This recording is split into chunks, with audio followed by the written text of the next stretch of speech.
Hello and welcome to another episode of UK Cowboys Fans. I'm Paul. Obviously, Mike is running a little bit late, but we've got an awesome show for you guys. We are joined by our brothers from the other side of the pond, not in the US, but in Canada. We've got the Cowboys Can fan guys. What's happening? What up? There's That's three good. of us. Look, it might get a little bit. It could get a little bit messy. But It could before we get get spicy. crack Yep, him crack him if you got him. There we let's go. go. No, we're doing great, man. Thanks for having us on. Oh no, honestly, it's been a long time coming to get you guys on here now. Because obviously the problem we had was the whole time difference because it's like 9 hours apart from us to you guys. So, but yeah, man, like I said, honored to have you on here. We've got a lot to talk about for this pregame show against the Eagles. But yeah, but before we kind of jump into that, what was your thoughts last week before we kind of jump the gun? Oh man, okay. It's actually I'll crack him if you got him, AJ, before I jump in. It was kind of it was a tale of two halves, but this time it was kind of the opposite. Lately, we've been kind of getting off to bad starts and then turning it around, made some adjustments, and then have come out in the second half and really taken it to teams, or at least, came down and won the game. This was the opposite. At halftime, it was 27-10 Cowboys. And we end up losing 40-34, was it? So, again, a tale of two halves, just not the right way this time. Yeah. I don't know about you guys, but I kind of feel like there was a lot of unnecessary blame towards Dak in that game. Oh, yeah, like, big time. Yeah. Like, big time. I mean, you could say, like, the first interception, in a way, yeah, but the pass was deflected when he threw the arm. It could have went anywhere for all we know. And the second one, even Cedric Wilson came out and said, that was on me. That was my fault. It's not on Dak's fault. And I don't want to mention this guy at all. He's on with my guy Dave Hellman on Speak on FS1. Is that LaShawn McCoy is just making all these ridiculous comments. Yeah. Guy's a clown. It's getting beyond ridiculous how he's on national television. And a lot of people are calling him to kind of like, listen, you're not bringing anything to the table here. You're making childish comments. How is this helpful for anybody, On McCoy, I think like he's just trying to pick a lane and he saw an opening. Okay, I'll play this. I'll be this guy who has these wild calls. But what needs to come with that is a lot of like backing. Like he doesn't have enough history, I guess, in this part of the game to like warrant him having such a like you mean as an wild point of view as in the media. Yes, Okay. of course, like football, yeah, he's played the game, but so that's like I think what he was trying to do. He definitely missed the mark picking on Dak, but also it's the Cowboys, and anyone knows if you want to get in the media in the widest way possible, say something about the Dallas. Yeah, it's true. That's how Stephen A's made a living. That's how even creepy Skip Bayless has made a living. Creepy Uncle Bayless. Yeah, creepy Uncle. Yeah. Yeah. I mean, so the one thing about the Jags that I think going into the game, and not to say that we underestimated them, I think Anth mentioned it in our post game.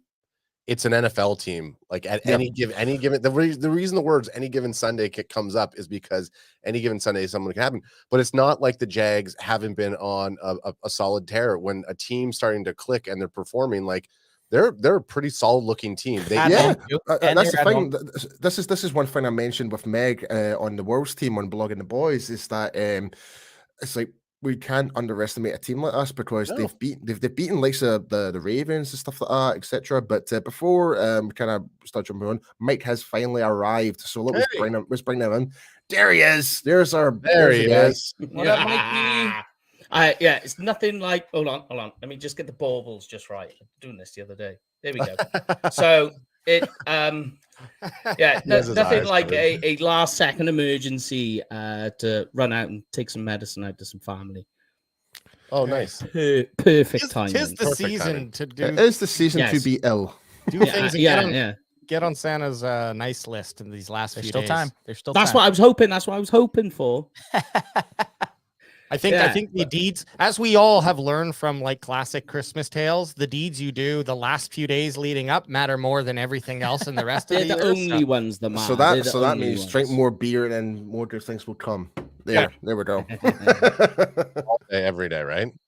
Yeah. Drink beer every day. Yeah, well, it's good to see you guys. I know we talk a lot online and what have you, but yeah, finally we get to talk and chat to you online. Yeah, it's not easy with the time change. It can get a little tricky. The only reason this is working out today, like I said, well, Adam's off for Christmas holidays. I'm snowed out of work. So it actually kind of was a perfect storm for us to be able to get on with you guys. And once again, we appreciate having you guys here or having us on. And not only just that, it's against the Eagles this week as well. So what a perfect way to really kick up this pre-game show. So, and also just to give a wee shout out to Joe, who is actually watching from Italy. So just to let you guys know, we've got guys from watching from Italy right now as well. So he's in Germany. 11 time hours difference now. So from you guys, this is the world's. This is the world's team. It really is, and this is what I keep preaching about everyone. It's like, you've got yourselves there in Canada, ourselves here in the UK. We've got Joe there in Italy. We've got some guys in Germany. Someone in Vietnam. That's right. The guys in Vietnam. Yeah. So it really is the world's team. People. Yeah. So, Paul, I did want to just make a quick comment while it's still fresh in my head, as fresh as it can be, anyways. About Dak, you mentioned he was getting a lot of hate, and we see that. The problem is, he's just obviously polarizing, but you have to look at those interceptions individually and not as a collective. And so when we look at, he's got this total on the season, what is it, 10 now? 11. That is a lot different than looking at them individually. Now I'm going to obviously sound like a Dak rider, but I can just say I count 3. And you can do this with any quarterback, so this isn't special, right? But I count 3 that it was on him. Not on him. Not on him. The other ones I think are more arguable on him, but 3 definitely were 2 bad routes in that one game against Green Bay. And then the Noah Brown. And then the Noah Brown off his arms. Yeah, I think Dave Hellman made the comment in when he was reading the whole statistics and all the PFF references and stuff like that. I think he made that reference as well. But yeah, Mike, do you want to kind of jump into the news and updates? We can hit the news and updates. Are we going straight into it? Yeah, let's do it. All right. Crack him if you got him. I have watched that video. A lot of fun. So obviously the big news at the moment that is coming out is Micah Parsons was limited, but he has come back into the building today. He's been off with illness, the dreaded illness moniker we keep seeing floating around. But he does look like he's going to play. Question for you all though, guys, right? Here's an interesting one. The fact now that the fizzle of this game that was sort of slowly start build up has died now with what's happened with the Jags game and how the Eagles can take the East coming up. Don't forget Jalen Hurts is not playing this game. Yeah. So Jalen Hurts is going to be out. But what do you guys envision for Parsons now? Because I mean, like with Micah being such an instrumental part of the defense, do we keep continuing to play him, knowing that he does look fatigued? You can see there's some fatigue there. Do you continue to run him through in these games, or do we play him on reduced snaps? No, you keep going with him. Keep going. Yeah, you keep going with him. I'm a big believer that I don't like, unless the guy's actually injured and there's a chance that you're going to get him out for longer time. Like, yeah, he might be drained out a little bit, but I honestly think taking a guy out of the groove for being drained is almost one of the worst things you can do. I mean, we're thinking this guy's in his second year. What about in his third or fourth? We want 17 games from him. We need 17 games from him. It's not always going to be that situation where by right now we kind of have the 5th seed locked in. You got to get him out there. Maybe not full on rushing the quarterback all the time, but the guy still needs to be in the game. He's still our best player at all times. And I still think we got to try to win every game because there is still the outside chance. I know it's slim, but there is still the outside chance that the division could be won. But I believe you keep Micah rolling how you've been using him more than not. Specifically for a game like the Eagles coming up, I know obviously with Gardner Minshew, and I don't want to jump ahead on talking about the game on Sunday or sorry, Saturday. It's Christmas I'm Eve. confused as well, man. But like for a game like that specifically, yeah, I think Micah Parsons, we need to have him at least taking, even if it's 50% of the snaps, and just having him in rotation to see how he feels. Like he is a presence out there. If he's not out there, I think our defense will feel it. But I think just getting him in there and getting some tone setting to happen. I don't care if Santa Claus is playing for the Eagles, man. You got to get Micah in there to light somebody up. I was just going to say, this is a attitude game, man. It's Eagles week, baby. Yeah. Like we got to take him out. I don't care. We got to take him out. For morale. Totally. Yeah. I mean, for me, like you're up against your biggest rivals in the NFL. Like, doesn't matter who, if we're in the like what stage we are in this season right now. Everyone should be always up against, like, you should be always fired up to play against your divisional rivals, no matter what, if it's home or away, or if it's New York or Washington, and especially Philly, because the amount of crap their fan base talk all the time. And we're already hearing excuses, preemptive excuses. Oh, yeah, but because you haven't played Hurts, we played Minshew instead. And they're already thinking about if they win, they say, oh, you got beat by Minshew. Oh, like they're already preparing their comebacks, so to speak. Either it's a win or a loss. I'm like, really get a grip. Well, it's and sorry to jump right back in. It's also it's almost like the NFL is like staged or setting this up that both teams, we're going to win against the Eagles with their backup. They beat us with our backup, and that means they're going to set it up for this massive pay-per-view event in playoffs with the two starting QBs facing off each other. That's what I think the NFL is trying to do, and I don't really like these types of conspiracies. But that's maybe a different podcast that we'll talk about that, right? Potentially.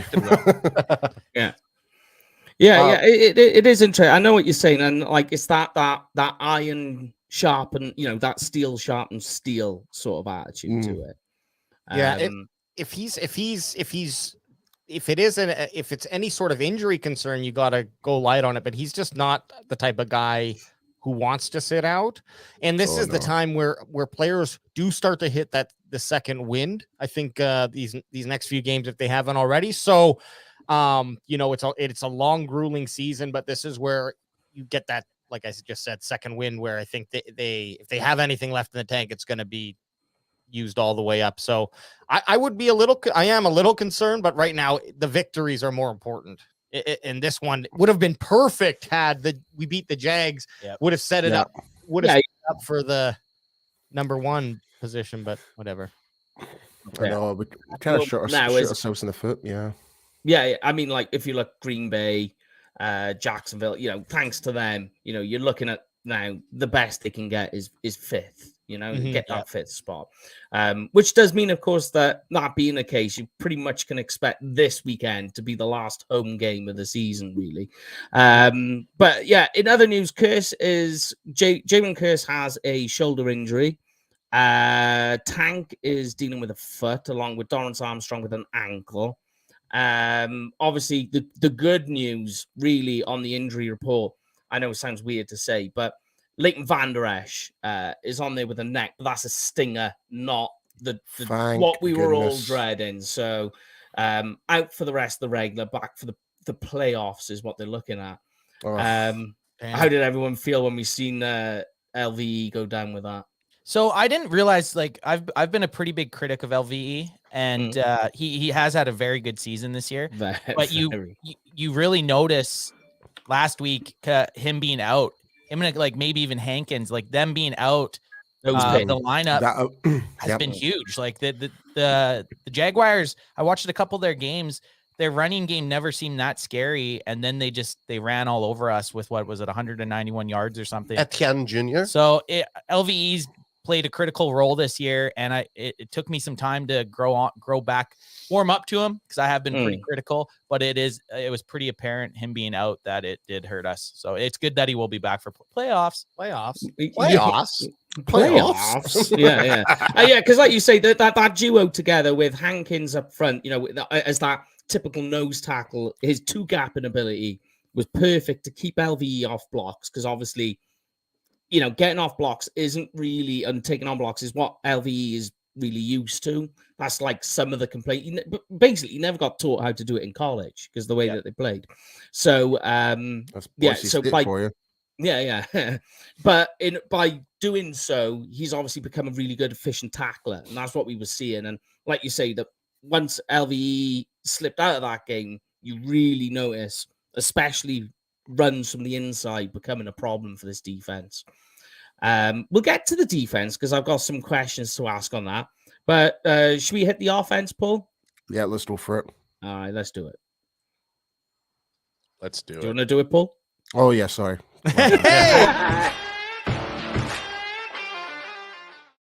It was just the way you were looking at me in the camera there. It's like, I'm going to do it. I'm like, oh, right. Okay. I'll take a step back here. All right. So I'm joining in late. So you're in control of the buttons now, mate. oh dear. Everyone lock up your daughters. Hide your kids, hide your wife. Yeah.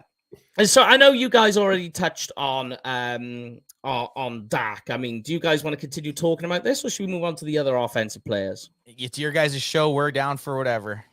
Paul? I'm down for whatever, man. Yeah, I missed the beginning bit and my flag on stage. Well, we were just basically talking about the blame on Dak was a really unjustified in that Jacksonville game, pretty much, and basically we're just trying to think of how we're going to lead that on to how we're going to play against the Eagles, pretty much. Yeah, I mean, like, he's not immune, from, like, there was Dak in the first half and Dak in the second half, and they're two very different players. So he's not immune from blame of the loss, but you can't say... It's not like with Sean McCoy's excuses bad. Don't listen to Shady. I know. This is my thing. We had a 17-point lead, and most of the blame for me lays on the defense here. Like, you need to, if you want to be a top 5 defense in the NFL, you get a 17-point lead. That's when it's time to choke the team out, not let them climb back in. And I looked at the depth chart earlier today, and I know we jumped over to offense, but we're going to talk defense in a little bit here, right? So I'll stick on the offense.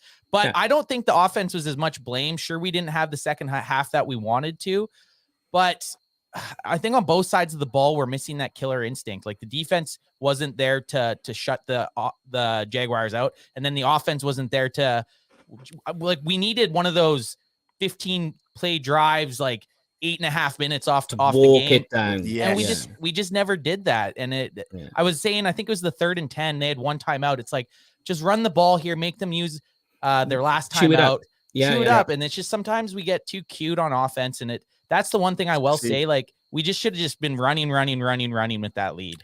I agree. Go on, Paul, and I'll interject on that. I totally agree there. Like, I kind of feel when it comes to Kellen and stuff like that, like, I've been using this word all year. It's inconsistency. There's days where we look like absolute superstars, i.e. that Vikings game where you guys were there. You guys attended that game there, and it was phenomenal. I was there for the Indianapolis game. The first 3 quarters of that game was really bad, but that 4th quarter was like, where the hell did that come from? Like 33 points in that 1/4 quarter. It's like, why can't we just be consistent enough? It seems like we're very, very hot and cold depending who we're playing against. And I'm just like, why can't we just have that same mentality to every game? Like, we beat ourselves end of the day. Yeah, and that consistency, it's a professionalism that I think is the biggest contributor to that. So it's about not letting momentum have such a large effect on you. The Cowboys seem to get caught up in momentum like a water's current. And they just go with the flow. Like, if they have the momentum, defense is on par. That's what we saw on the Minnesota game. Offense is rolling, or at least just moving the ball, not making mistakes. The other thing that I think is that I liked better is when they started soft and then got better throughout the game. I'm not liking the reverse of that, right? That's the scary football. That's the football that loses these close games. Like going to sleep in the second. In the second rather than waking up. Like that, even if you're down by 14, okay, well, how often are games won on that last play? So they need to, instead of like getting up, and then like just kind of hoping to coast, it feels like, or one side of the ball is at least playing that. That's the thing that I think is all wrapped up in this consistency issue. Yeah, it just seems to be. I don't think his play calling is bad, but just sometimes it kind of gets out of sync with what you're looking at. Yeah, it just kind of like that, like the play where we're talking about on third down. I hate the idea of passing.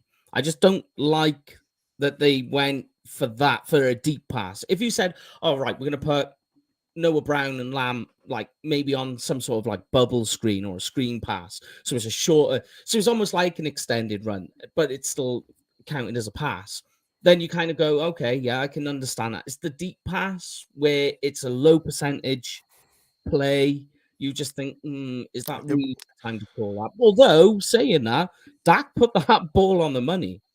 Yep. Well, that's like when you look at a lot of the we talked about Dak and how many of those interceptions so far this year are his issues. I watched a video that someone put online and they broke down every single interception, whose problem it was. Like, it was basically 3 for Dak, 3 for half and half, and then 3 on the receivers. But what we've seen a lot is like the Dallas Cowboys receiving core goes into like volleyball team mode. It's like they want to become America's volleyball team for some reason. But is this because though? Because on I always, if it's a 50-50 ball, I lean to the quarterback. He's pulling the trigger. Yep. So is it because like they are leaping to make a catch, or like they're making a really good effort to catch the ball, but you can't call that last one a 50. No. That one's not. That one's 100% on the receiver. No. Yeah. It's like not a 50-50 ball. You're asking what they consider a 50-50. Yeah, jump or something. Yeah, it's like over hyperextending to reach the ball type of thing, and it might tip off the fingers. Then that's more in the placement from the quarterback. I think exactly, and I think that those are. If it is 50-50, it's got to go on the quarterback's shoulders because he's throwing the ball and just deciding to pick that window. And when it works out great. I'm not going to complain. I'll give you an example. It's like whenever you throw me a drink in the fourth quarter and we're both a little bit tipsy. That's a 50-50 ball. That's on me. It could happen. We don't know what's happening there. That sounds like our Super Bowl night out, Mike. Yeah. The Super Bowl night out that lasted 2 days. That's a good party. That's a good party. That's a good party. Besides the techno lights in the hotel. Hey, those lights were amazing. I really wanted to punch you because of that. I guess my question to both of you, Paul and Mike, we kind of were talking about this on our last show. Like, does the offensive team, like the offensive coordinator, Kellen Moore, or any of the offensive staff, do they not get the same stats that the rest of the internet gets? Because clearly, like, you know what works, and then you know what doesn't work. So it's like, what is an issue within the organization on why they're not following that? Do they think that this time it's going to be a little bit different? Like, that's kind of where I'm a little bit dumbfounded. The amount of money that these the coaching staff makes, the amount of money that these players makes, like, it doesn't take a genius to just look at a bunch of stats, because the internet will calculate it all for you. Heck, when we're in trouble, our chat usually tells it. Yeah, and it's not me being like a keyboard coach. It's just like, hey, when we run more, sounds like you're being a keyboard coach. It's common. You would think it's common sense, really. Like, when you kind of break it down, it's like, okay, well, that works. Why are you not sticking to that? It's like, and then you're seeing all these more trickery plays, and it just never ever seems to pull off. I'm like, why are we getting so cute for no reason? There is an easy answer to that, and it's ego. Yeah. It's Helen Moore and Mike McCarthy going, we don't need to scheme because our players are better than yours. So I am just going to beat you with our better players. You have to go and beat us, and then it happens, and they're shocked, and they get asked the question, and they go, "Yeah, maybe we shouldn't have done that. Maybe we should have done this a bit more." And by then, it's hindsight, and it's too late. Too late. Just to bring up Joe's comment there, he says, our offense did their job by scoring 34 points. It's the defense that blew it. Yeah, I totally agree. It's true. like you mentioned there, Anthony. It's like 17 points difference. and and I know we're still talking offense here, but they did not do their job in that second half. Like we were still storm. I don't know how many points did we score in that second quarter. Was it just four? Oh, sorry. In the second half, we scored just a touchdown. Just a touchdown. Yeah. So we still put points in the board regardless in that second half, but for our defense to not help, basically like let Jacksonville basically get back into the game, it just wasn't good enough. I mean, we'll talk on that because I got quite a bit to go on that one. But my question to you guys, and there is a couple of answers to this question, is in 2 games now, Michael Gallup has 3 receptions and 42 yards, no touchdowns. What's gone on with Gallup? Because, I mean, let's be fair, right? If you said on that last play where Noah Brown bobbled the ball, if that was Michael Gallup or CeeDee Lamb on that crossing, right, we're probably looking at a different outcome. Yeah, possibly. Well, so what's happened to Gallup? And Kellen has come out and apologized. For me, I think it's just all down to distribution, depending on how they place it. I mean, when you really kind of like, you're saying 3 targets, 42 yards there, Mike. Is that what you said? Yeah. I mean, that's an average of like 10.3, 10.4 yards per catch. So it's decent enough when you take that the average in perspective, but it's not enough targets though. No. So and CeeDee Lamb has really stepped right up, becoming that wide receiver number 1. Oh yeah, you can't take that away from him. Well, the reason I'm saying that is because the whole and we mentioned a bit like the whole Odell Beckham chat type of thing. That's what I do, but that definitely lit a fire underneath his butt to really step up. So that's probably taking a lot more focus away from Gallup, I think, and like the guys like Noah Brown as well, but you are seeing the emergence with the tight ends as well, with Ferguson and Schultz and Hendershot stepping up as well. So I think it's just like whoever comes available at the time, depending on the play, that's just going to throw it to. And seems like Gallup's getting covered all the time. I think, I'm good or bad playmaking is not what I'm trying to say here, but perhaps the plays that are being called, Michael Gallup, we saw it with Cooper, Amari Cooper too. He didn't get the ball a lot. So is that kind of position a setup for whatever Brown is playing out there and to get CeeDee Lamb more open? And maybe that's just kind of that position doesn't get a lot of targets, because when you look at it, like Noah Brown he has that WR2 stats, right? Although on the low side of it, I'd like to see it a little higher. He's got 533 yards, but he is the more consistent player.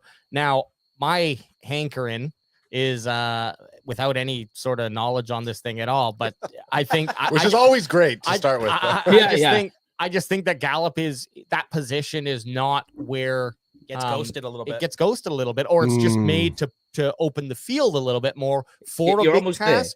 Yeah.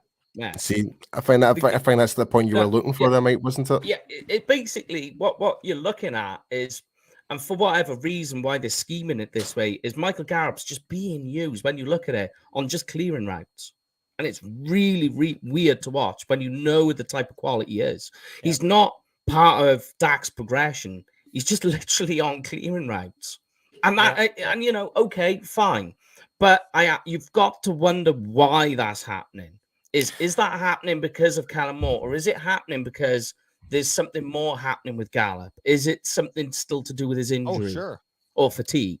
You gotta worry. That's it. Obviously, that comes into question, the injury factor, and the thing that us fans we don't get to see what happens midweek, right? Like we don't get to see what the coaches are seeing during the week. Maybe, like you said, maybe Gallup's leg injury is lingering a little bit, and it's obviously like he could take the top off any defense last year, right? Like I think if Michael Gallup is completely fine, we're not going out and signing a T.Y. Hilton. So there's got to be something going on in the background. The other thing, go for it, Paul. Yeah, crack him. Crack him if you got him, son. Come on, man. Let me get one in here too while we're paused out here. Hey. Crack him if you got him, son. Let's go, baby. I would be okay with if that's the case, I'd be okay with them using Gallup in that way if he had a higher yards per average. He's just under 11 yards, so it's not like he is being used on those deep balls and has like a 15-16 yard average, right? Like he's actually lower than like Noah Mike Brown said, and though, Lamb. they're sending him like he's going, and they're just like, okay, he's taking that CB. That's all. That's his. And I'd say sucks. that would be more okay if he was getting those deep at least balls utilizing once it in a while. Well, and it used to be, I'd say once a game with Michael Gallup. They're going to him. They're going deep to Michael Gallup at least once a game, maybe twice. I can't really remember. I don't remember a deep route going to him last game at least. I knew he had the one in the end zone that they threw him on a scramble play. But tell me how many times have we thrown the deep ball this season? Yeah, not very many. To be honest, like that. So like, I'd like to see a Turpin in there. Send him fucking running. Exactly. I mean, and sorry. Oh, drop. You're right, you okay? That's the longest I've ever went without saying that. So we'll bleep it. We'll bleep 2 minutes. Yes. So when we have our meeting for our podcast, and Ann says, "There's no way I can go anytime without swearing," we know that his golden standard right now is 32 minutes. That's pretty good. So that's bonus, right? There you go. Noted. It's noted. I'm very interested to see what T.Y. Hilton's going to do within our wide receiver mix, and I'm seeing if CeeDee Lamb continues to maintain that WR1 role, and possibly T.Y. comes in as number 2, or if T.Y. allows the Michael Gallup to open up. Obviously, there's a lot of things that the offense in the passing game that they have been doing that's attractive. The trip set for the clone zone, or the tight ends when they're all on the field like that. Those are some of those gimmicky or the new type of 12-man type of stuff. Yeah, like that type of stuff gets me excited over top of like these, triple reverses or whatever the heck he's doing. But like ultimately, I think, like Anth was saying, bringing in a T.Y. Hilton, there is something up with the receivers because they couldn't count on Tolbert. He's just too young. Turpin's stuck on special teams, and Washington, he's been out all season, and then his first play back, he drops the ball, which is what he's known for. So, like, we know that we have enough weapons on at least our wide receivers. There just needs to be that chemistry. Dak has to get it away from Schultz and the other tight ends and get it to some of our.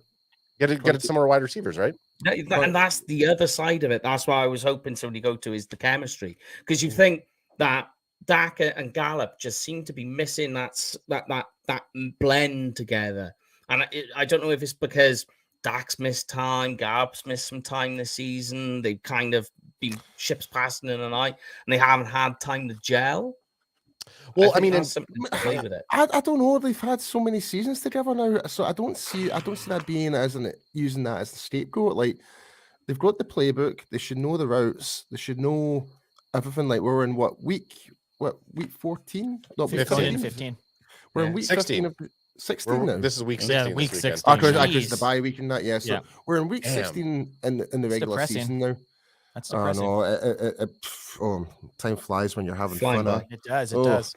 But just to kind of go back to that point, it's just you've had all the preseason, you have had the off-season program. Gallup was injured, but he would still be taking in those mental reps, actually sitting down with Dak, like probably go to his home and go over the playbook and just. How many years have they had together? 5? Since 2004. I think this is their 5th 17? year. Yeah, this will be their 5th year.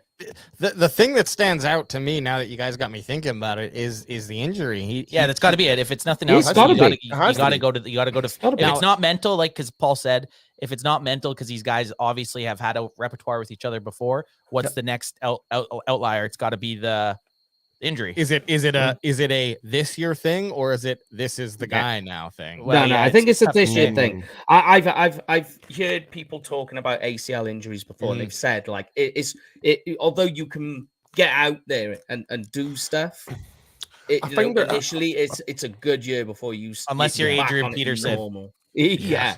Well, that guy's a freak though. So he was a monster. In saying that, with ACL injuries, the advancements in recovery and technological the recovery side, you still got to get back. I know, but what I'm trying to say is like it's a whole different time where 10 years ago, where ACL injuries is basically, you're actually are out for the season and potentially miss half a season next year. Now you're talking about, ACL injury, no problem. 4 months, then you'll be back running again. It's like it just shows you how much advancement or the medical staff have done. Like, I mean, take for example, Mr. Jalen Smith. We've always used him as a scapegoat in terms of recovery. A guy should have never even played in the NFL, but we managed to get him back into the NFL from that injury he picked up. Was it the Senior Bowl or something like that? It was his very last. It was his bowl. It was his bowl play. He was playing against, I think actually Ohio. I'm pretty sure he was tackling Zeke when he blew his knee out. Yes, he was actually. Yeah. So, but his very last game, the guy should have never played again, and that just goes to your point of the advancements in technology are so crazy right now that you get a guy with, I think he was the first guy to ever come back from drop foot, is what they call it, to play back in the NFL. And NFL teams have like the most up to date. Especially in Jerry's world. Oh yeah. When you think yes. The facilities at Frisco, like I've seen it firsthand. You go into this machine, it's gonna look at your body and tell you everything that's wrong with it. First, that machine's gonna salt your body up. It's gonna take 600 pounds of salt and put it all over your body. That's what it's gonna do. Yeah. And they do like that whole, that pressurized tank thing. And hyperbaric force chamber. oxygen in, and you're just like, whoa. Yeah, they got all the stuff. It told me that my water consumption was very low, but my alcohol consumption was very high. That's what we like to hear, baby. You're speaking the same language to me. I don't know the difference here. Man. What? I had to hop into your stand-up machine. I had to hop into your stand-up machine for you to tell me that. Come on, dog. Come on. I would have just turned around and I'd be like, "There's water in beer, mine." Not even watered down beer, straight. But the last part I wanted to look at on the offense is actually a little bit of a weakness, a chink in the Eagles' armor, which is their run defense. So they rank on run defense. I believe it is. Hold on, I got it here somewhere. They are. Get it, Mike. Like you got it, Mike. Come on, Mikey. You got it. Get it. Get it, Mikey. You got it. Come on. Hold on. There it is. 11th. 11th, I believe. So, I might be wrong. I think. And you know what? Wrong. At this point, who cares? It doesn't matter. We believe it's the Eagles. Who cares? Yeah, it's the Eagles. I don't care what. To me personally, I don't care what their run defense is. Just run it at them no matter what. Just keep running at them. That's smash mouth football. Yeah, smash mouth football. Christmas Eve in December. I mean, obviously it's going to be inside a stadium, but just keep running. Just run. Yeah. When you look at the two guys as well, Zeke is just on a run at the moment, 10 rushing touchdowns. Pollard is doing all sorts. Plus, there's he's getting involved in the passing game as well. When you look at the touchdown he scored with the little sidestep all the way into the end zone. That was funny. That was a nice. I really like that play call. I really like that. I think this is the way where it's going to go. This is the place to start. This is your base, your foundation of winning this game is Zeke, Pollard, and then everything else filters out from that. What do you guys take on how you foresee the running backs this weekend? Do you want me to hit that ad? I'll hit it. For me, the way the Cowboys have been utilizing them, sure, I've been screaming at the TV a lot this year saying to run it more than we have been. But the way they've utilized them has been it's been perfect. Like, for example, a guy that's technically our second running back, Tony Pollard, he just made his first Pro Bowl. If that doesn't say everything, to Tony Pollard. Shout out for the first Pro Bowl. Like, that's as a, I'm not going to call him a backup, as a 1B starter. That's hard to do, and it just shows the type of season he's had. It's almost like every time he touches the ball, he's ready to break one. And then you take him out of the field and you put Zeke in, who's been running. We got it. Like, Zeke does not lose yards when he runs the ball. No. He might get. He always gets across the line of scrimmage. It feels like. Yeah, like with Zeke, he is literally your battering ram of a power of running back, and it's the dirty yards. It's the dirty yards that is most important. Whereas Pollard, he is the elusive. He is the one that avoids getting tackled, like shifting side to side. Like, he's the one that's breaking ankles out there. But Zeke, man, I would hate to be a linebacker try to stop him.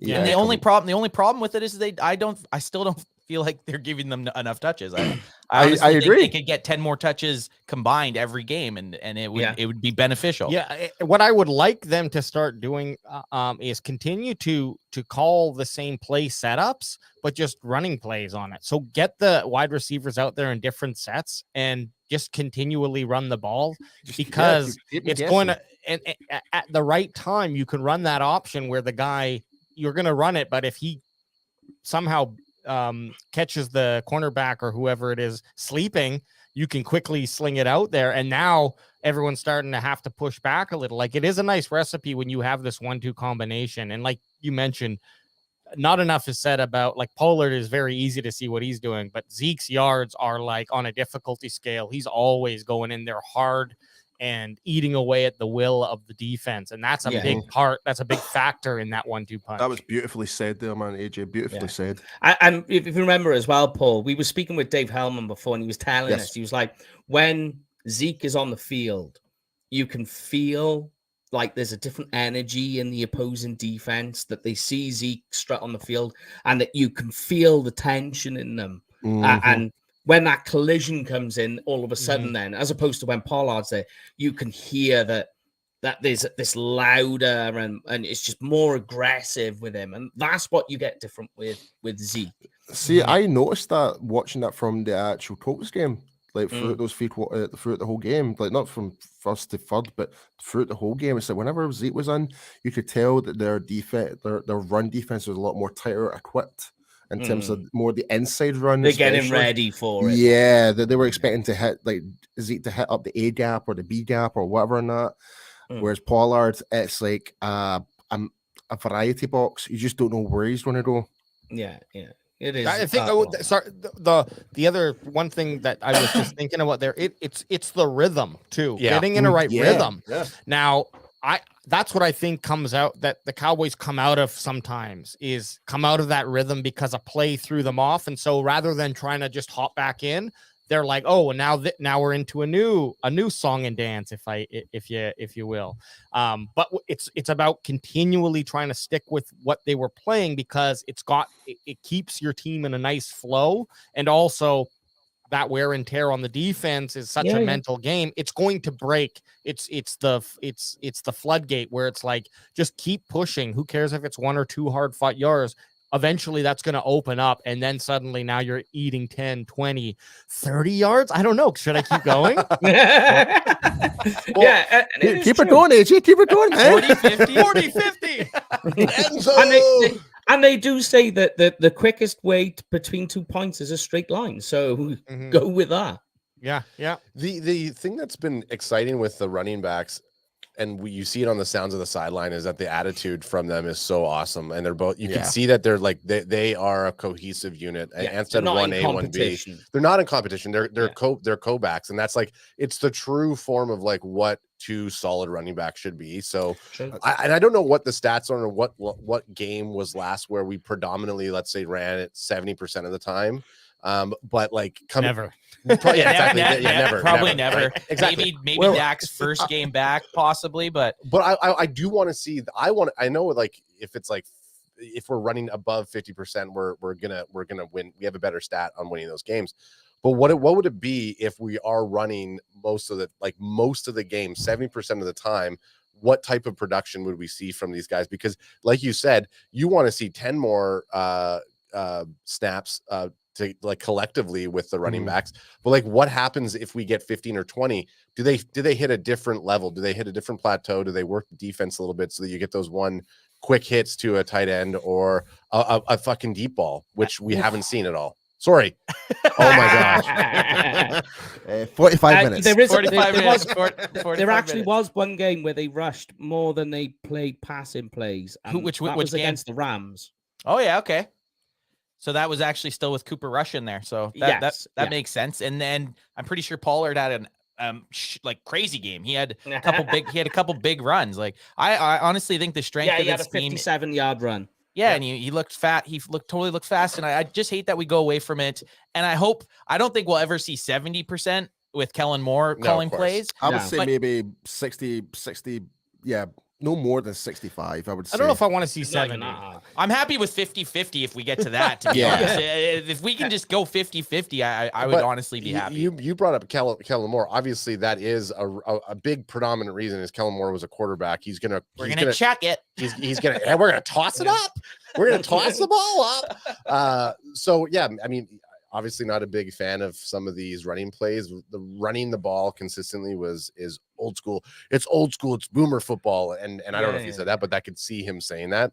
But anyways, I mean, again, he's basically reverse Garrett. He's in totally. Garrett. Oh yeah, absolutely. Because you know, with Jason Garrett, it's always going to be like first and second down is going to be a run pass. Always. Much. I loved it. I loved watching that with DeMarco Murray and Ezekiel Elliott. I honestly, if it was first down, second down, and we were picking up yards, I was like, man, I'm all for this. Just keep doing it.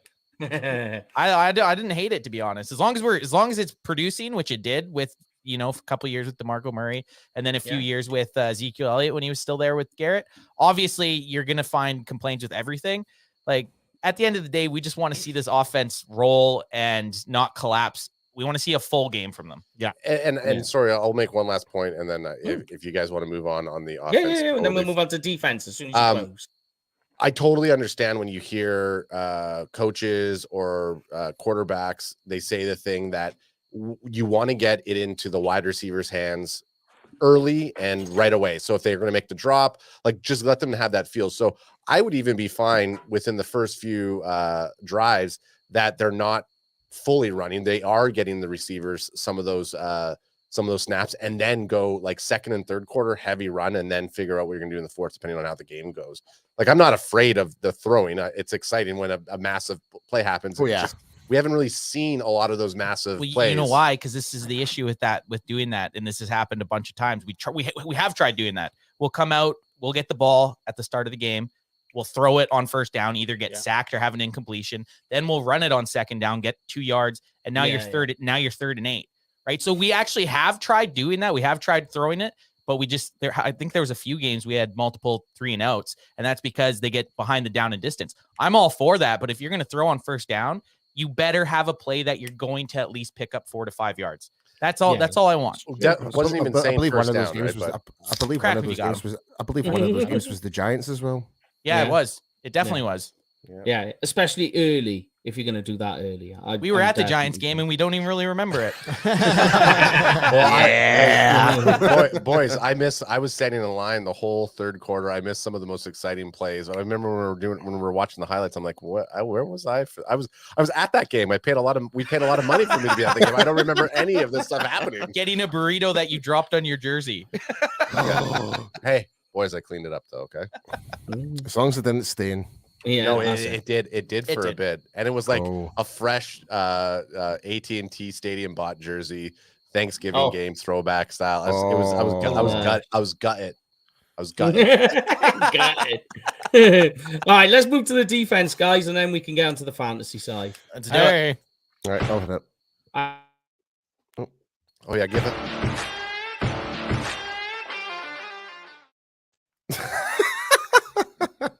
I don't know if you guys just noticed that there, but AJ and Adam there were just playing the air guitar there. Back to back. Dual lead guitarists in this band.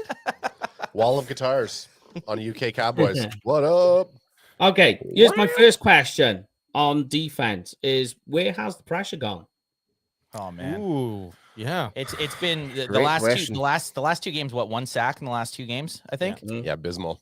Yeah, that's just unacceptable. That is unacceptable. I think what we're seeing is the fragility of those positions. We had a great start. We had a great starting lineup on defense, but once those positions started to crack, there wasn't the quality enough player to fill in to just retain.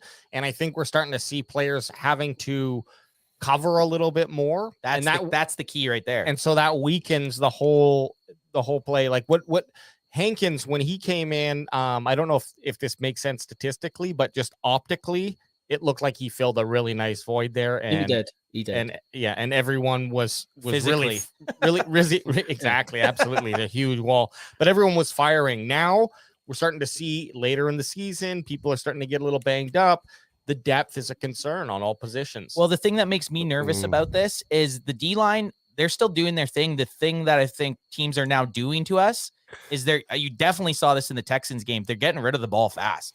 Yeah, so this is exactly what I talk about. Our biggest weakness, we're too aggressive in our defensive front seven, and that opens the doors for the run play option and the screen passes every single time. And it's worked against us. Yeah, and we saw that against the Eagles. We saw it against the Texans there, and we saw that from Trevor Lawrence against the Jags last week, last weekend. We're almost getting schemed out of the pass.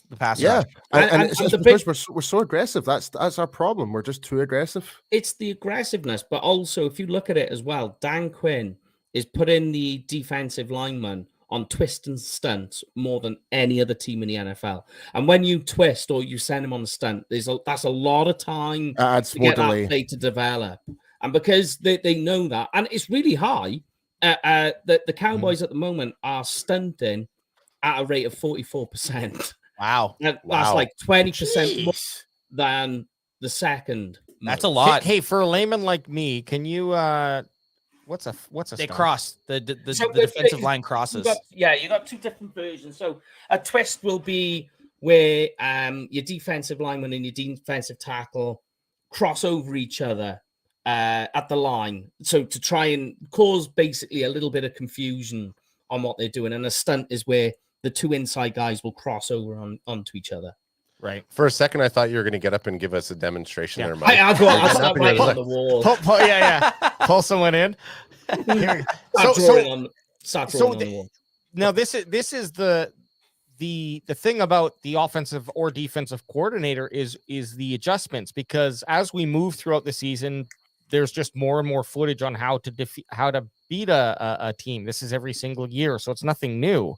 You have to have this acknowledgement that I'm going to need to make these adjustments moving on, keeping what's working, or at least changing the play so that still operates and functions. Yeah, so main thing with like these quick passes, because we do a lot of man coverage, right? There's a lot of man coverage, and last game, the scapegoat or the jockstrap of the game was Kelvin Joseph, right? Like he was getting burned. He cannot play. He's not very good in man coverage. At some point, you're going to have to sprinkle in zone. Like your best way to stop these quick passes is for each guy to play a part of the field. Obviously, if that's all you do, there's obviously very easy ways to beat zone, but you got to sprinkle this in at certain times. It's almost like gambling, right? Like you got to pick the right play at the right time. You just can't keep playing man. You got to eventually switch it up. And I just don't think we have. I think Dan Quinn doesn't think we have the guys for a zone defense. He's more of a man coverage guy, but I would like to see something in that vicinity change, because Kelvin Joseph isn't very good right now. He's done. He checked out in that game. But here's the problem that we've got, right? And Paul's not going to like this because I'm going to slag a player off. But last week, what we saw was there was so little pressure, especially from inside. There are 5 inside guys. Osa, Watkins, Neville Gallimore, Golston, and I'm missing one more guy. Bohanna. Quinton Bohanna. Yeah. They all accounted for a grand total of 3 pressures last week. Yeah, it's not good. Micah had 12, so like 3, Micah had 12. 3 from the inside is not at least match Micah.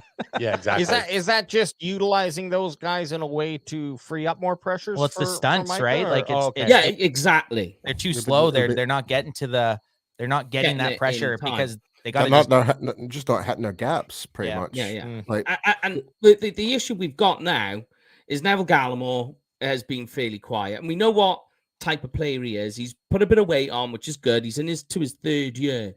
But the issue we've got now is that he's given contract year because he was a 3rd-round player. And really what we've had from him, because he's a pass-rushing defensive 3-tech, but we're just not getting the levels of production. Like, Osa seems to be doing okay. He's looking a little fatigued. But what do we do with Neville Gallimore going forward, guys? He's had some success, and I don't really like. He's a Canadian, He's a so we Canadian, are a so little we're- biased. we're a little biased. This I'm pains sorry. me more than anything, guys, because Neville We're- Callum my guy. We're big Gallimore fans. Yeah, We are. Same. Canadian bulldozer. He really Well, is. if I can just say quickly, it's a little better that the combination only has 3 rather than signaling him out. So like, Yeah. It's more of a it systematic could thing. be more of a system thing, but for me, I look at those bodies at least, and I can't speak of the talent levels, but a lot of them are younger dudes. You'd think that they'd be able to be coached body wise. They're physical enough. So, yeah, I mean, it really just comes down to that skill or that football speed, I guess. That 3 pressures out of all the interior in a game. I don't know if you have this in front of you. What was it in the Houston game from those guys? It was probably quite poor too, just because we had no sacks. So I imagine it was quite low also, but that is concerning because at the start of the year, even I'd say when the whole Cooper Rush stunt there, the defense was a bunch of dogs, man. Like we were It was a flying different around guy every week. Yeah, so it really was. So it is a little bit concerning as a whole front line because that seemed to be our strength, and it might just be now you have Jordan Lewis out, now you have Anthony Brown, who a lot of people crapped on, and I honestly think Anthony. I was an Anthony Brown guy. I said this is now that he's hurt, people are really going to see what we could have instead of him, and it's kind of it's bit us so far. Yeah. Houston was even worse. Oh, So right. from our inside defensive tackles, Quinton Bohanna and Osa Odigizua both registered a pressure, and that was it. Wow, so 2. Ouch. So 5 in the last. That's five pressures from your inside guys in 2 games. That's not good. What I will say on the matter in terms of the interior, so we do know we've got a really good edge rush on both sides with D-Law, especially with the run stopping and stuff like that. Dorrance Armstrong's having a great game. If there's one thing, like and a lot of praise does deserve to go to Aidan Dudley, our defensive lineman coach, for the turnaround he's done for the past 2 years. UK boy. Like, London. UK guy as well. London Warriors. So he is. But yeah, if there's one thing he should really kind of like now is try and fix the weaknesses, because he knows like we do have like Parsons or Armstrong or Lawrence or whoever on the other side of the edge. We can still we can get to the edge, like run the edge, any problem, but it's just a matter of our interiors right now. We just it just seems like there's a stumbling block. So Dudley needs to do something about that along with Dan Quinn to try and see how we can eliminate that problem. They know the inside defensive line is an issue because you look at how much resources they pumped into it. On top of what they've drafted, they even went out, got Carlos Watkins, put him on the practice squad. Things have all gone tumbling down, and now he's playing significant snaps again. They got a guy on free agency to come in and play nose tackle for you, although we drafted a nose tackle. So they know that this is a problem. And it's like, how far does this have to keep tumbling? Because it is, and I don't even think it's a 3-tech. It's more the 1-tech position that seems to be the issue. Well, is it time to maybe roll back the scheming a little and go back to a little bit more of the fundamentals and look for just like small wins? So instead of getting, say, 6-7 yards per average, we hold them to 4 yards per average. It's not a good in that stat alone, you wouldn't be excited about. But if it means to be fair, AJ, we said that, like what you just said there is pretty much what we said nearly every week under Mike Nolan and Jim Tulsula back in 2020. Yeah. Every week we were like, can we not just simplify the defensive playbook? Just man. why is our edge rushers on basically a 2-point stance if they're like coming off the edge? Why? When it's working, we've seen it work well, and this is what we want to have happen for the playoffs. If we're in a position now where, look, we're a 10% chance away of not being in the position we are now if we lose out the rest of the season, and I'm not saying throw in the towel at all, but if that's the case, then maybe it's time to figure out the defense, and if that means simplifying it, resting some of the players a little bit in game, so they're still playing, but they're not going better rotation. Rotation, like and just that is what they're missing. Yeah, and then you play out the rest of the season that way. Maybe you not not fully near the end, but you're like we need to go into playoffs now. In my head, playoffs. We need to go in. We need to start thinking that's what we are preparing for, because it's on the inevitable horizon, essentially. We got, and we have some tough running backs coming up in the next 2 weeks. We have 2 Pro Bowlers, Miles Sanders and Derrick Henry, and then the 2 cats in Washington. They're no schlubs. You got Gibson and Robinson, so they're both good guys. We're gonna be tested these next 3 weeks, and it's really gonna tell you going into the postseason if we're able to stop the run. Like, it was a 7 average against. Yeah. It was a 7 average against, like, we gave up 7 yards per carry against the Jaguars. Yeah, well, so that's awful. The odd thing is that first half of the season, or not even the first half of the season, when we play guys like Mixon, Dalvin Cook, even Barkley, Saquon Barkley twice. Saquon Barkley twice. There were non-issues. So it's like when we play a team where we're not either ready for their quarterbacks to you caught yourself to run, like the double issue that we had in Houston with Mills and what's the other goof's name? Damon Pierce.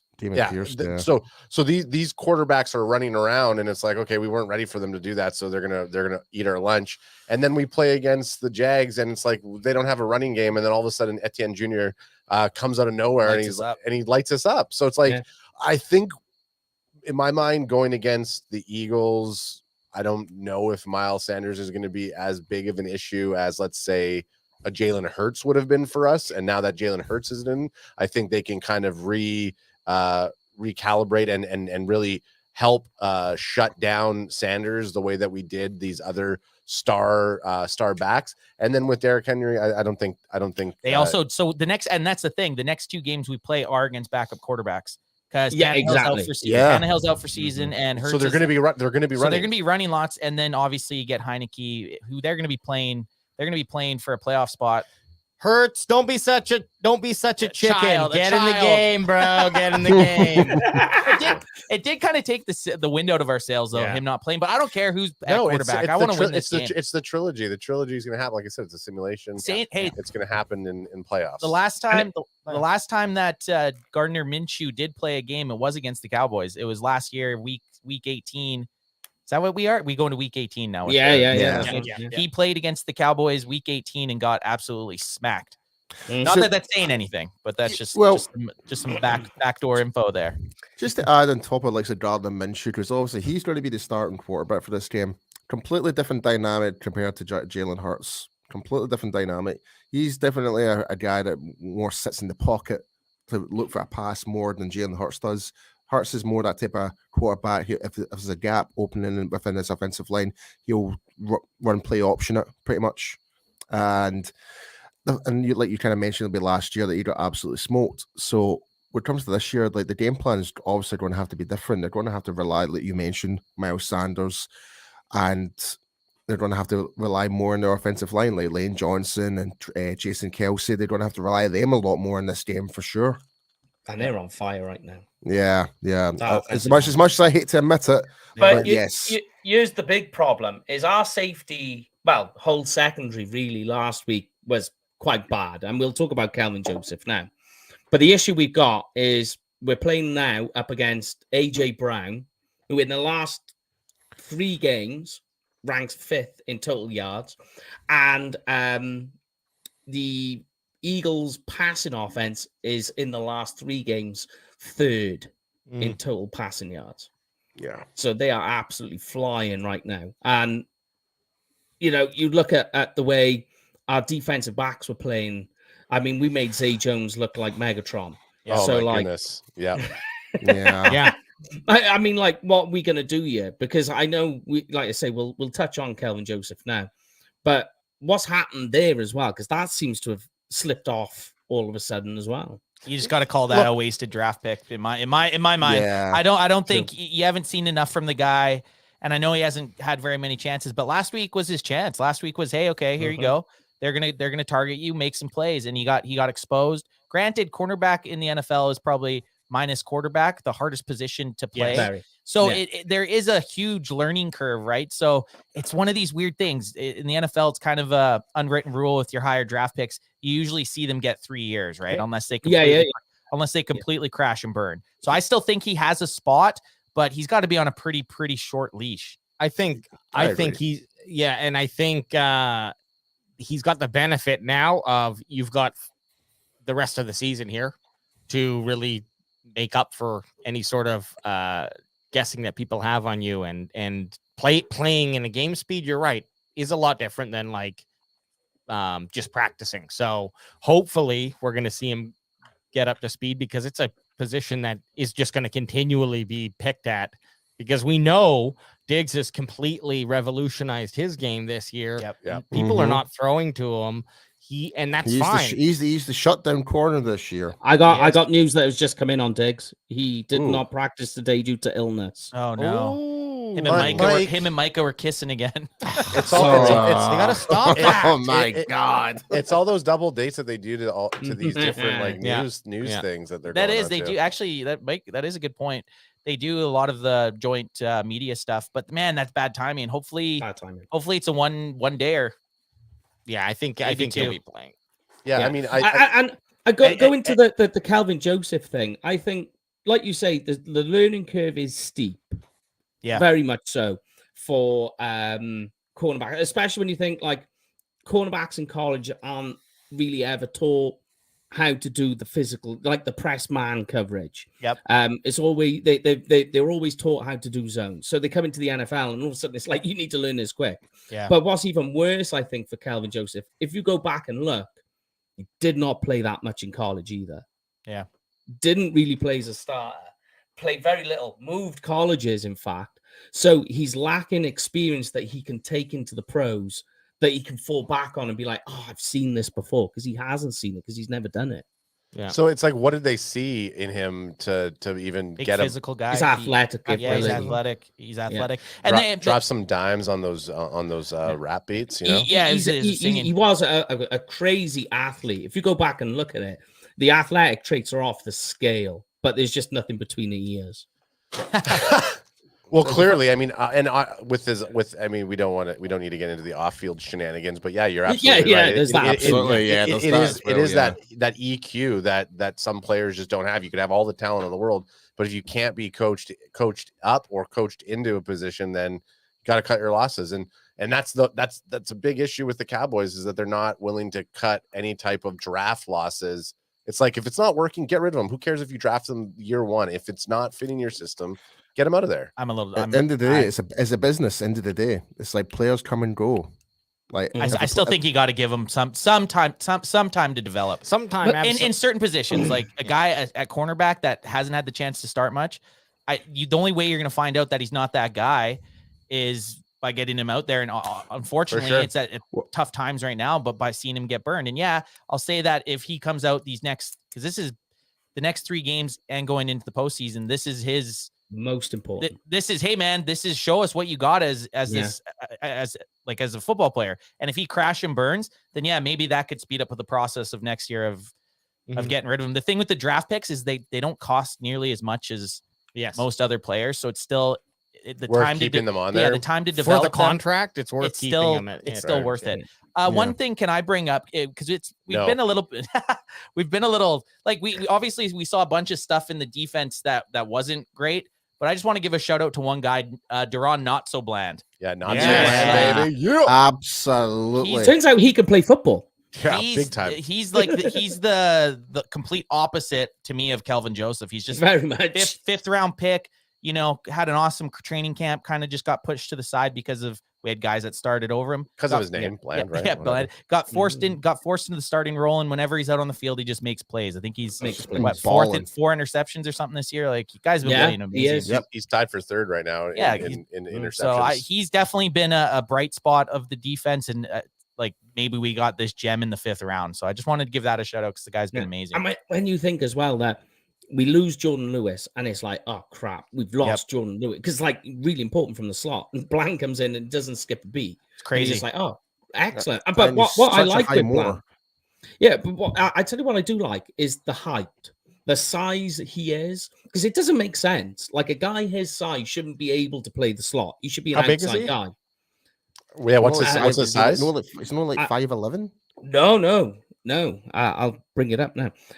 But like when you look at it, it doesn't make sense. But what's really good with that is a lot of teams nowadays, like even the Cowboys have done it with CD Lamb. You play that big slot wide receiver. But that's Bland. Bland is the anti version of that to slow all that down. Yeah. So I do like what they're doing. But going back to Calvin Joseph, I think if they can't get him right quickly, you're gonna end up seeing Israel Mukwamo out there. Yep. Sure. I mean, I like Mukwamo as well. I like Mukwamo. Yeah, and I guess like with this late in the season, when we're talking about certain players and certain personnel issues, it's like, what type of adjustments can you do, right? Look, when you have a question mark like in this situation, and you just got my just brain. so you know, Bland is 6'1", 200 pounds. Oh yeah, that's a good size. Ooh. Definitely for a slot corner. That's quite big. But if you are looking at an issue here with Lewis and you have someone, I'm saying these names because I can't say the other ones, with Lewis and Israel Mukwamo. There we go, Mukwamo. Thank you. We got it. Oh, wait, hang on, guys. AJ can't even say a regular name. It was like Greg, it was like G Reg. He's like like the substitute cheat show off Key and Peele. Oh, Aaron. And it's stuck in my head. But I think it's the way that you have to play it is, okay, if teams are going to start utilizing that, then we just need to have them switch out a lot more frequently and be playing them, not necessarily having a starter over the other one, although on the score sheet there'll be a starter, but just play them in and out, because then that way it's harder to scheme against, at least. And maybe it doesn't let the player get the motivation or get the whole game. I guess motivation. You were there, sweetie. Go Thanks. for it. You got it. But it at least lets you to try them both out. And if one starts to then outplay the other, suddenly starts to hit that game speed and get things mentally, okay, now you can start playing them as the ultimate starter. But at this point, I mean, we are stuck with the players we have. There's no one out there to go ahead and upgrade with. So it needs to be, you need to work, even if you need to figure out a way to make it work, even if that's just putting a Band-Aid on it and hoping that sticks. Yeah, it's true. It's true. All right, then. Here we go. Are you guys ready for this? Crack if you got him. Yeah, we're ready. We are ready. We're ready for that. Crack me if you got him. Final score. Ooh! Everyone at home as well. Give us your score predictions. What do you think? I'm not going to be as confident now. Who's leading out? Usually, I'll go. Go for it. You go for it. I have crazy statistics I throw out at this stage. Yeah, Mike, if there's one thing you guys need to learn about Mike, he somehow accumulates this weird statistics out of nowhere, and you're like, how the hell did you research that? So we love. I like it. I like a fact man. You know, a fact man. I have the stupid stats. Right, that's more our style. Are they accurate, Mike? Okay. Are they accurate? I can give you a very quick one. Jason Garrett, the Cowboys have scored 6 points per game in the first quarter this season. That's third best in the NFL. Where the Eagles have allowed 5 points per game in the first quarter, tied for third worst. Okay. So first of all, the NFL across the board doesn't score a lot of points in the first fucking quarter, do they? 1 hour and 14 minutes. 1 hour and 14 minutes. Oh, he didn't even notice. I was gonna say you were doing so good. I thought I was gonna do it. You were doing so good. I full on thought if there was gonna be one person that could do it, it would be you. But now I have no hope for you. No, this is just what it is. Now we'll never. Now we can't take us anywhere. I'm the whipping boy. I'm the whipping boy. We'll never be invited back onto the UK Cowboys podcast. No, you're always invited back. You're always invited back. Okay, It just needs to be on a delay so we can get bleeped out. That's not a swear word. It's not a swear word in Canada. It's part of the. It's like when you're thinking. It's a regional dialect. Yeah, exactly. Yeah, you could say that here in Scotland as well, but I was gonna say this is every second word we normally do see it, so I'm struggling right now. Yeah, but you think the word Celtic is a swear word? Oh, there's another bleep we gotta do. No, wait. Rangers is a swear word. Oh yeah, Rangers is Rangers? yeah. The soccer team. Oh, yeah, okay. yeah. I was like, I'm gonna have to Google this. I'm gonna have to Google them like that. I'm gonna start. Oh. You're a Ranger. Get your Ranger self out of here. And that's what I thought you were talking about, but it doesn't make sense that way. I wish Graham was here to hear that. It kind of worked. A little bit, right? Just a little bit. We Forced it we in now there. have a soundbite. Yeah. There we go. Oh no, sorry, Paul. I wanted to be on everybody's good side today. Oh no, I'm a Celtic man, so that's so good. Perfect. They're the blue ones. Paul's always Shut up, Mike.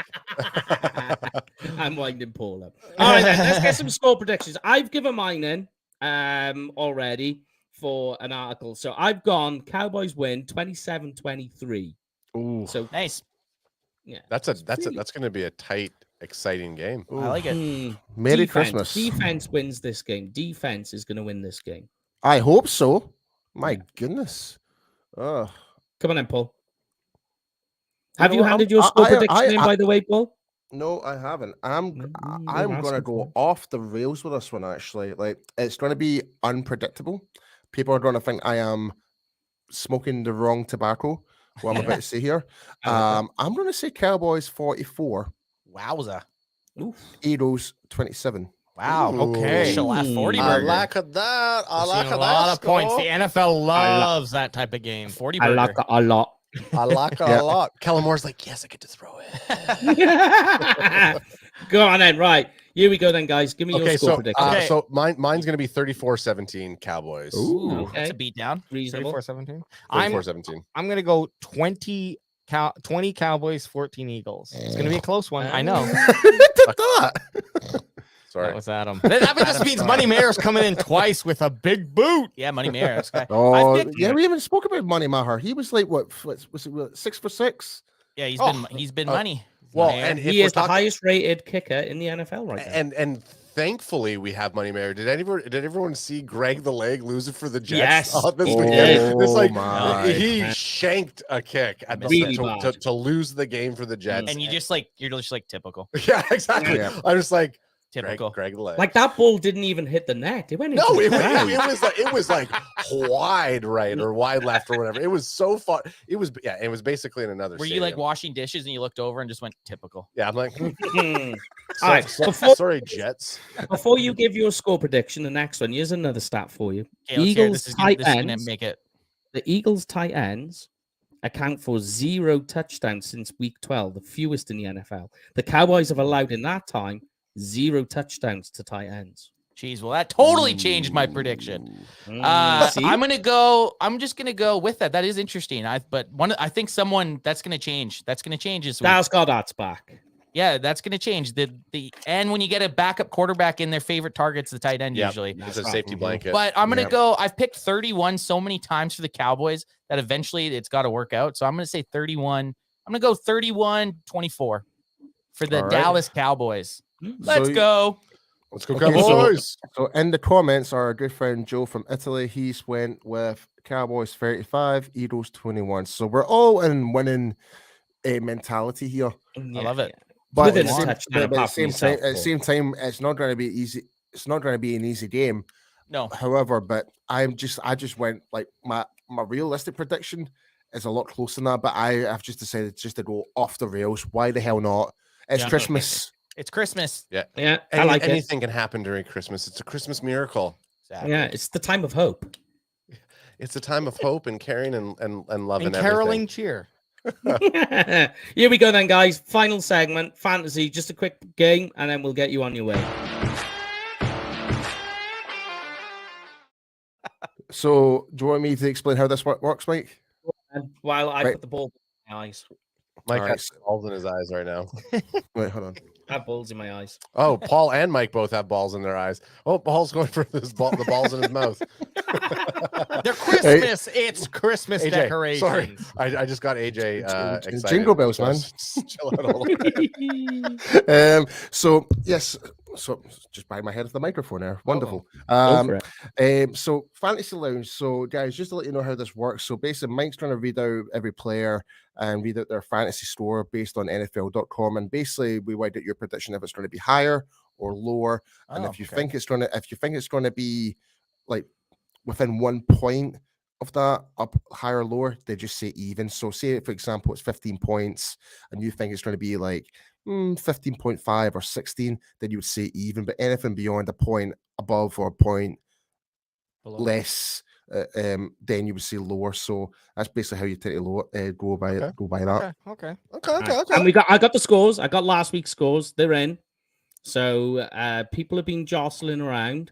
But Paul, you are no longer first. Off the top of the ladder. The tumble begins. Jamie's took over. When Jamie the heck? is first. You are tied with Lorne. Rich is down the bottom.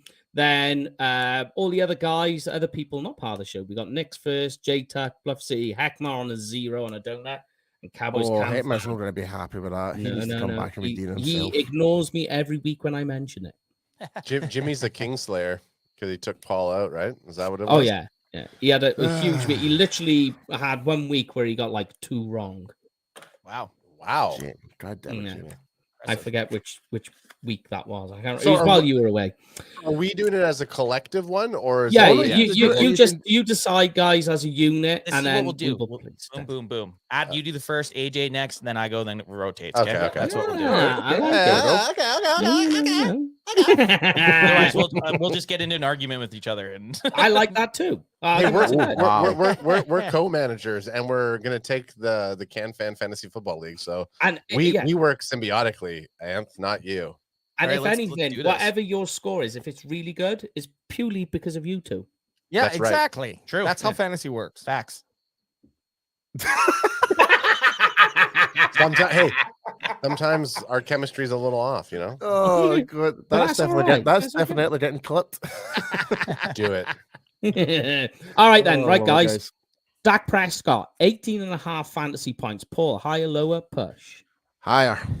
Ooh, higher on that one. Higher. Oh, sorry. If I'm saying 44 points, I'm going higher. All right. What are we seeing over there then, Canada?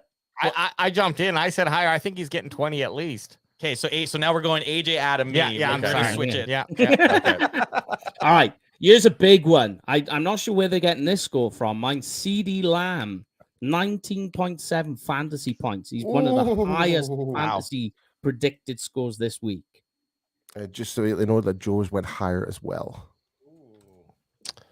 I'll say higher.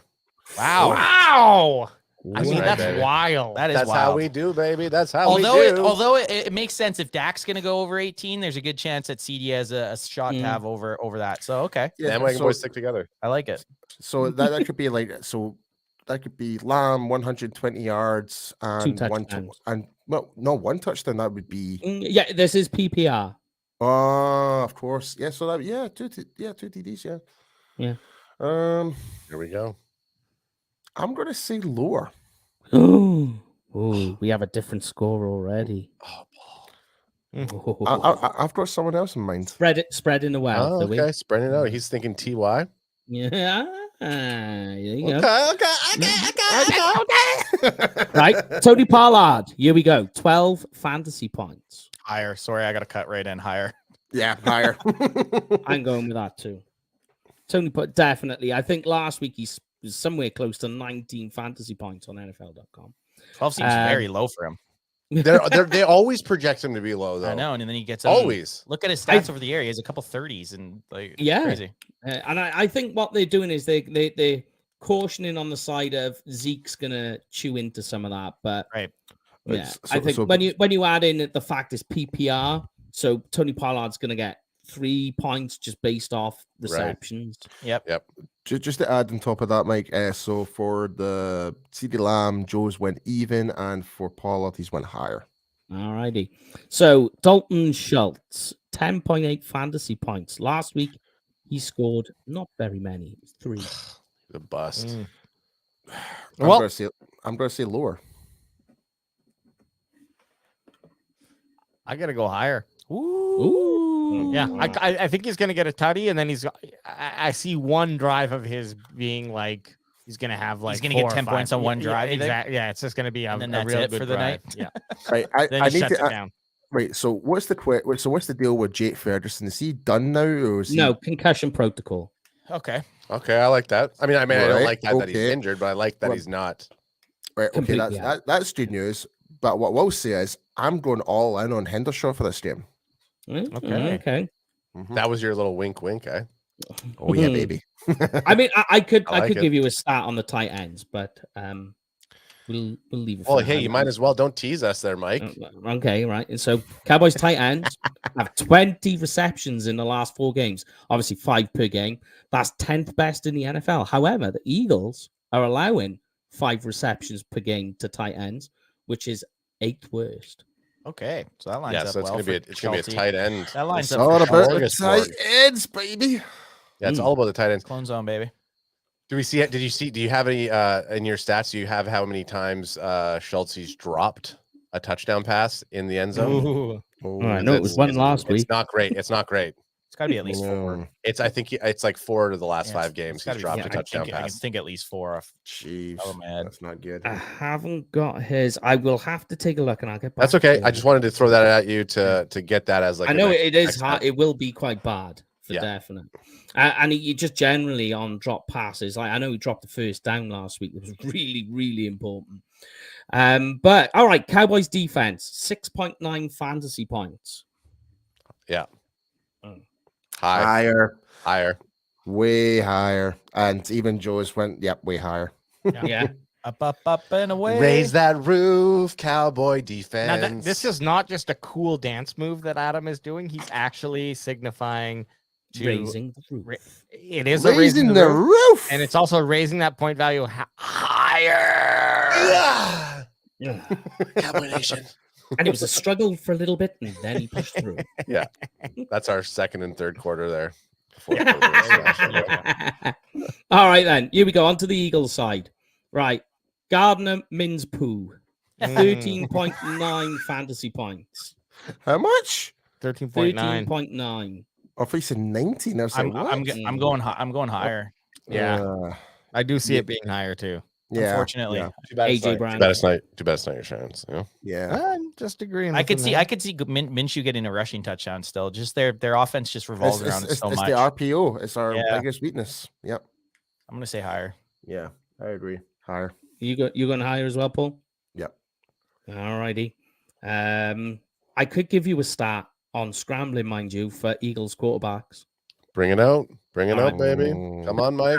The Eagles quarterbacks have a 40.5 passer rating when scrambling this season, which is 6th worst. Wow. Oh, That's actually worse than Matt Stafford's. Yeah.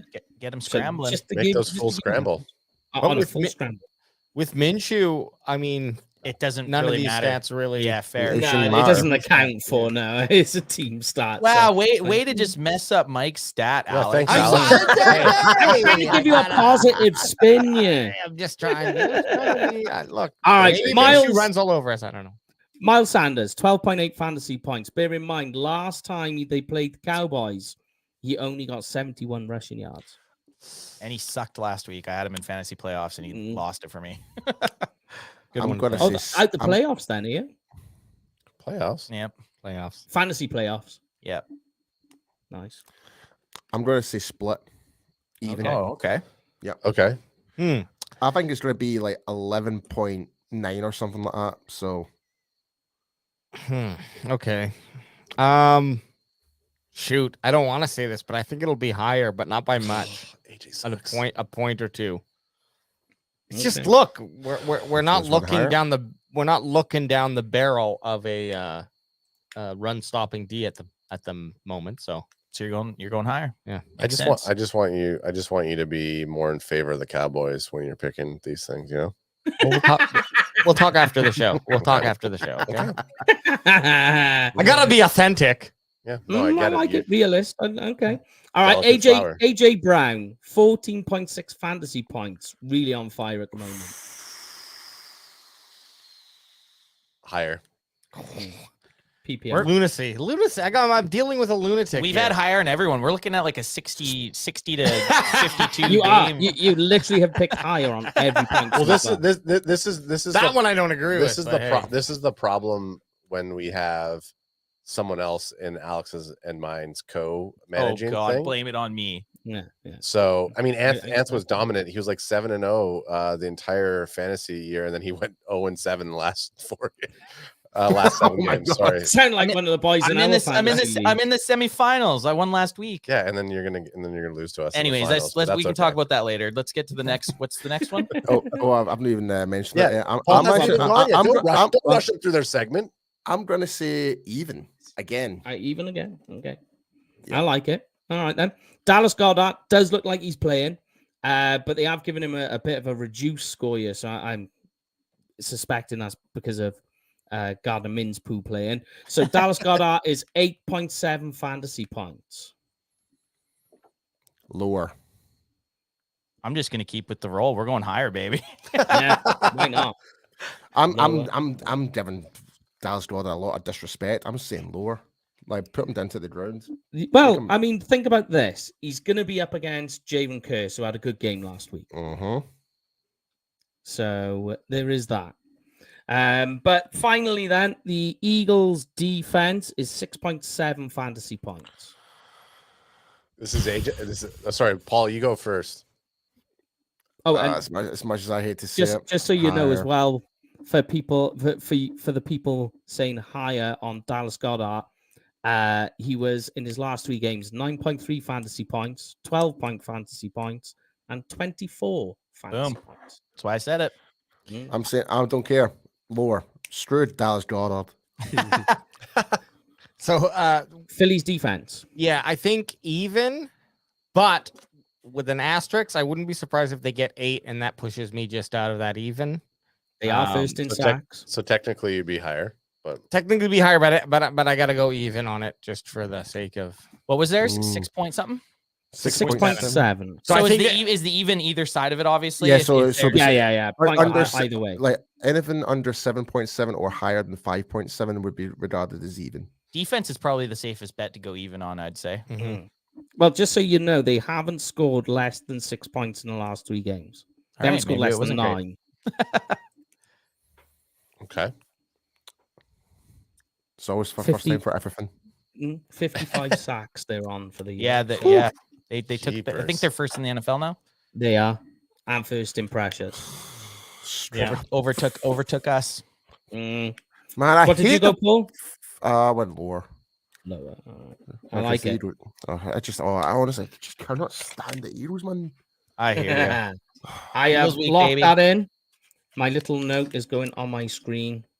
See, here's the thing, right? I made a tweet earlier today, right? If there's one road game I would never want to attend to or have no intention, and you could pay my hotel, my all-inclusive, give me security, I don't want to give that stadium and that fan base any dime or any of my money to attend that game and feel the profits off it. No chance. No, we're in par with that too. Yeah, we thought it was going to be a rite of passage that we would go down, and now we're just like we don't care. Just the stories and everybody's saying like it's just like this not even not worth it. I don't think it's worth it, to be honest. It's not worth it. Like at the stadium, the Eagles fans aren't that bad. They're just really bad online. No, have you not seen the video clip of them throwing like that's some fans? And what they did to those Vikings fans back in that playoff game, throwing beer cans at kids. Man, yeah, they're more worse online. They're definitely an outstanding bunch to society, that's for sure. Bringing down lampposts, flipping cars, setting everything on fire. Good job, Philly. Good job. Class acts. That's it. Eagles. So there we go. I have you locked in with your scores. If you guys want to go and find them, yeah, they are in the bottom right. Yeah. Yeah, they're right there. Make sure you go and find. Where can they find you guys on all your various social media sites, guys? Yeah, so we pretty much have kept it very, very simple to find us. You could either just Google Cowboys Can Fan, or you could go to any platform. We're on TikTok, Instagram, Twitter, YouTube, at Cowboys Can Fan. The only one different is the YouTube. It's at Cowboys Can Fan Podcast. But if you're looking on any any of the platforms, Cowboys Can Fan, and our stupid faces will show up. Oh yeah, a lot of stupid faces. You know, that's what we can't tell you about specific stats on the Cowboys, but we'll give stupid faces the entire time.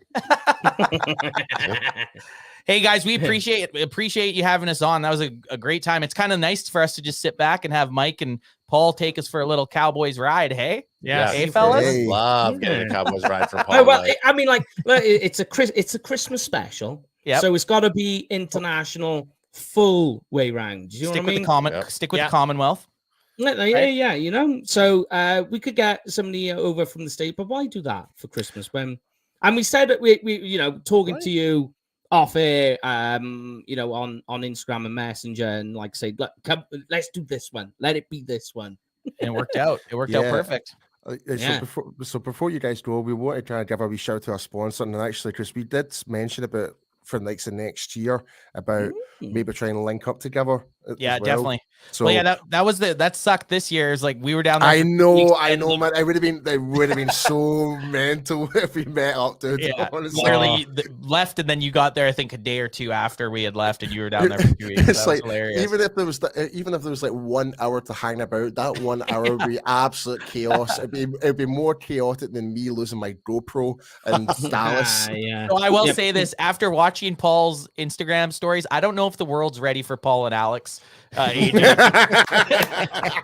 be together in one establishment, but we'll have to have it. It's like the superpowers meet up. Yeah. Listen, if we're going to do it, we need to go to Cowboy Chris's house. Yes, Oh yeah, definitely. oh yeah. You Paul, can put on a barbecue. Yeah, Yeah. we have footage of AJ praying to the not even the porcelain guards. He's praying to some sort of lawn gods outside of Cowboy Chris's house, pouring down rage, just yakking, getting some of that yards after carry. Biggest comeback in podcast history. True. Yeah, and then he rallied. And 20 minutes later, he was back up Undertaker did. shotgunning beers. Oh my So- god! Like I say, it's not how you start, it's how you finish. Exactly. But yeah, I'll just bring that up so you can see. Yeah, guys. So as you know, Come on, Paul. be sure to check out cowboysexperience.com for the ultimate meet and greet, stadium tours, game tickets, and tailgating experience. Get to meet players like Hall of Famer Drew Pearson, Jay Novacek, Micah Parsons, Zach Martin, Travis Frederick, and many, many more. Like I said, I was just there with Barry and Michael, who run Cowboys Experience. They treat you like absolute royalty. So to take full advantage of the package we have in store, be sure to use the code UK Cowboys. And with that being said, for next year, guys, we do have our travel package. So everyone from the UK and from Europe, we can all get together, go for next year. Obviously, for next year, we don't know what the plans for what game we're deciding yet. But once that schedule comes out, more information will come available. But if you go to our Facebook group or go to cowboysexperience.com, you'll get all the information provided. And just like that. And that's the thing we were talking about. It's like, so because we're all planning going next year, me, Mike, Brian, all the guys from UK Cowboys, like as the admin guys, we're all planning going next year. Awesome. And see if there's a game that we can try and all hook up together. It would be one 100%. massive Huge. party. It would be That'd like be amazing. full international world's team extravaganza, pretty much. Yep, definitely. So yes. And me and Alex will probably be arrested. Hey, those Dallas prisons might be better than my basement suite. I don't know. I'm gonna say no. Yeah. I'm gonna say no. I would go with no. Yeah, it's definite. But thanks for joining us, guys. Have a nice Christmas as well. And everybody, make sure you Let's go, baby. and we will and we'll have you over with us. We'll do another show in the off season while draft is all definitely. going on. So make sure you as well go and follow UK Cowboys and Paul and myself over at Blogging the Boys. Go find our work over there, and we will all see you after Christmas. Have a good one, guys. Let's go, baby. Let's Take care. go. Merry Christmas. Thanks so much.